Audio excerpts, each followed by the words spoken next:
Hello, my name's Bishop, and welcome to another episode of It's So Fluffy, the series where we look at the lore and histories of the Space Wolves. In today's video, we're going to have a look at Arjac Rockfist, also known as the Man Mountain, Grimnar's champion, and the Anvil of Fenris. Arjac has served as the personal champion of Logan Grimnar, the Great Wolf of the Space Wolves, for longer than some men live. A mountain of a man, Arjac was large even before he drank from the cup of Wolfen, growing to become a true giant as the Canis Helix took root in his flesh. He was formerly a blacksmith of the Bear Claw tribe of Fenris, whose true skill lie not in the forge, but in the crucible of battle. His incredible strength and fortitude so impressed the Great Wolf that he was made his personal champion, even before he was inducted into the Space Wolves as an Astartes and made the leader of Grimnar's Wolf Guard. It was not his size and strength alone that won him an honoured place at the side of the Great Wolf. Arjac's bravery is matched only by his unflinching loyalty to the chapter and his battle brothers, and countless times he has risked his own life in order to save his packmates. During the Battle of the Weeping Stars, Arjac was the last to abandon the crippled strike cruiser, Fangs of Fenris, dragging wounded brothers to the salvation pods even as the Hulk burned around him.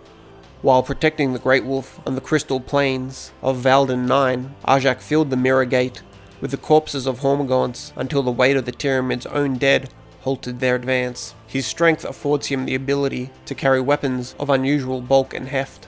The Anvil Shield is a huge storm shield that can be used as a bludgeon in itself. Many foes' skulls have been shattered on its rune-covered surface. Foe Hammer is an equally oversized Thunder Hammer, which delivers devastating blows when combined with the champion's superhuman strength. Foe Hammer is more than merely a close combat weapon. It incorporates an ancient miniaturized teleporter keyed to Arjac's gauntlet, allowing it to be hurled at the enemy from a distance before returning to the wielder's outstretched hand in a flash of scorched atmosphere. Rockfist's life began as a blacksmith of the Bear Claw tribe. He was renowned as a giant of a man, prodigious strength. Though he spoke little, he was no mere simpleton. When he was elevated to the esteemed ranks of the Sky Warriors, he keenly missed his Iron Priest brethren, and someday hoped to revisit his former life at the furnace. But any who witnessed his legendary rampages in the heat of battle know that Arjac's true skills lie not at the forge, but at war. During a particularly hot year, the Iron Priests of the Bear Claw tribe were too busy tending their forges to recognize the dire portents of an imminent attack, for algae covered the shores of the Iron Isles, and around each volcano the vegetation had grown to surreal proportions. Not all the monsters that live in the oceans of Fenris are confined to the briny depths. 1,000 kraken spawn boiled out of the seas of Fenris, and soon the Brotherhood of the Iron Isles found themselves sorely pressed.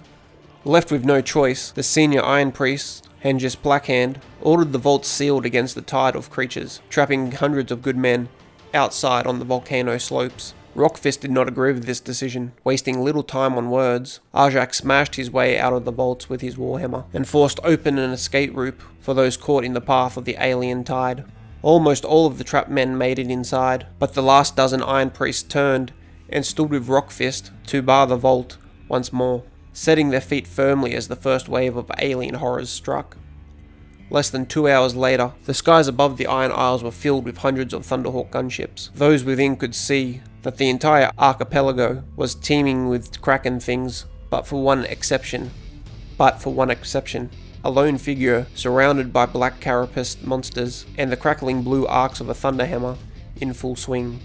Logan Grimnar and his men joined the raging battle below, and with the help of the other great companies, drove the kraken spawn back into the sea.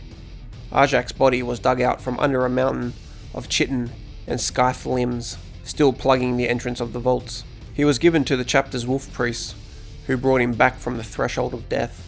Since that day, Arjac has earned his place in Logan Grimnar's wolf guard a dozen times over, his hammer never resting for long.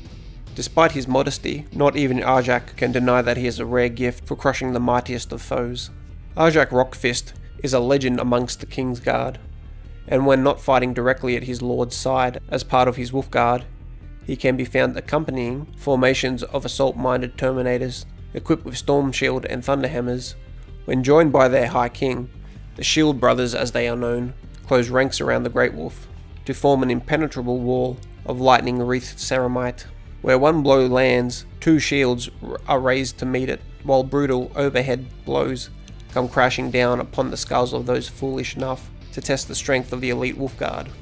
On the offensive, the Terminators will advance in a tight wedge formation, driving their way through enemies like a prow of an armoured ship. Those not pulverised by the Warhammers are crushed by their arcing shields and heavy ceramite boots. Once again, my name is Bishop. Please like and leave a comment, and for Russ and the All-Father.